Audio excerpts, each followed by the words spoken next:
পশ্চিম বর্ধমান আসানসোল। পশ্চিমবঙ্গ রাজ্য সরকারের নগর উন্নয়ন মন্ত্রী অগ্নিমিত্রা পল আসানসোলের কালীপাহাড়ি অঞ্চলের আসানসোল পৌরসভা গোডাউনে যান।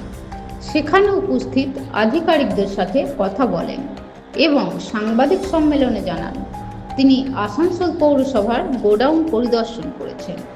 সেখানে বহু সংখ্যক গাড়ি, স্প্রিংকলার, গামবুট, আবর্জনা বহনকারী গাড়ি জমা করে রাখা আছে, অথচ সেইগুলি সাফাই কর্মচারীদের মধ্যে বিতরণ করা হয়নি। তিনি বলেন, এর ফলে সাফাই কর্মীরা বিগত 15 বছর ধরে অত্যন্ত অসুবিধার মধ্যে দিয়ে কাজ করতে বাধ্য হয়েছেন। তিনি জানান, বিজেপি সরকার এই ধরনের অন্যায় কিছুতেই মেনে নেবে না। তিনি আরও জানান, গোডাউনে কী জিনিস জমা আছে যা সাফাই কর্মীদের দেওয়া হয়নি তার তালিকা তৈরি করে তা অবিলম্বে জমা করার নির্দেশ দিয়েছেন। এরপর তিনি পৌরসভার আধিকারিকদের কাছে জানতে চাইবেন সেই সমস্ত জিনিস কেন নির্দিষ্ট ব্যক্তিদের হাতে তিনি বলেন যে নিয়মিত টেন্ডার হয়ে যাচ্ছে, অথচ টেন্ডারের সমস্ত জিনিসগুলি সংগৃহীত করা হচ্ছে, সেগুলি বিতরণ করা হচ্ছে না। এরকম অপব্যবস্থা কেন হচ্ছে তিনি তার তদন্ত করবেন। তিনি এও বলেন যে এটা অত্যন্ত দুঃখজনক ঘটনা যে বিগত 15 বছর ধরে আসানসোল পৌরসভার সমস্ত সাফাই কর্মীরা এই অপব্যবস্থার মধ্যে দিয়ে কাজ করতে বাধ্য হয়েছে। আসানসোল মিউনিসিপ্যাল কর্পোরেশনের কালীপাহাড়ির এই গোডাউনে এসেছি। এখানে প্রচুর গাড়ি রয়েছে, যে গাড়িগুলোকে ব্যবহার করা হচ্ছে না।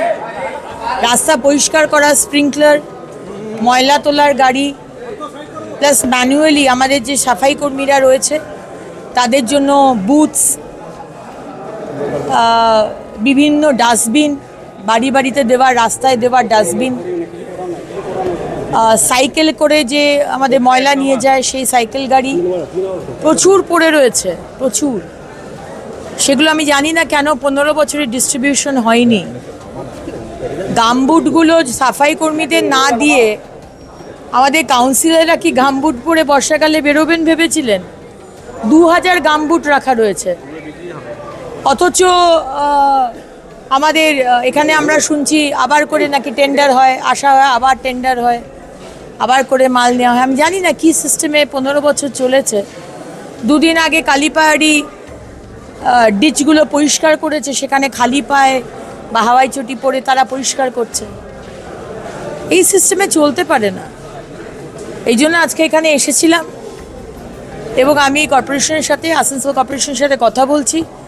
আমি পুরো লিস্ট চেয়েছি কি গোডাউনে রয়েছে এবং সেগুলো কি প্ল্যানিংয়ে আমরা ডিস্ট্রিবিউট করব, কোথায় কোথায় কাজে লাগাবো, এটা পুরো কথা বলেছি। আজকে রাত্রে তারা দেবে আমাকে।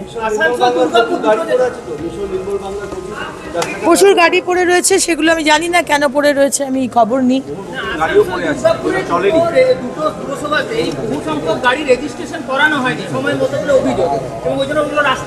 এখন আমি যখন জিজ্ঞেস করলাম যে গাড়িগুলো কেন নামেনি, বলল যে আগের কি ইঞ্জিনের বিষয় ছিল, সেটা অন্য ইঞ্জিন হয়ে গেছে।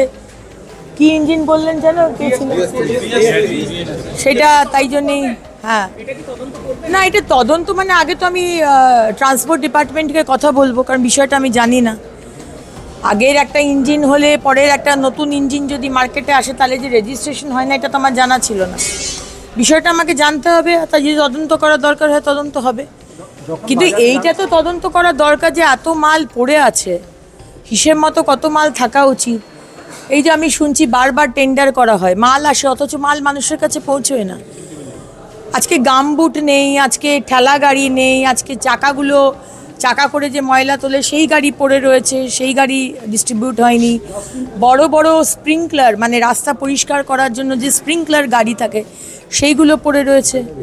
মানে চরম অব্যবস্থায় চলেছে আর কি লাস্ট 15 বছর। দেখলেও খারাপ লাগে যে মানুষগুলো এতদিন কাজ করেছে কোনো সুবিধে ছাড়া, গিয়ার ছাড়া। স্পেশালি আমাদের এই সাফাই কর্মীরা, কারুর তো আর ময়লা পরিষ্কার করতে ভালো লাগে না, কিন্তু তারা আজকে নর্দমায় নেমে কোনো গ্লাভস নেই, জুতো নেই, গামবুট নেই, বর্ষাতি নেই, সেটা ছাড়া তারা কাজ করে গেছে। দিদি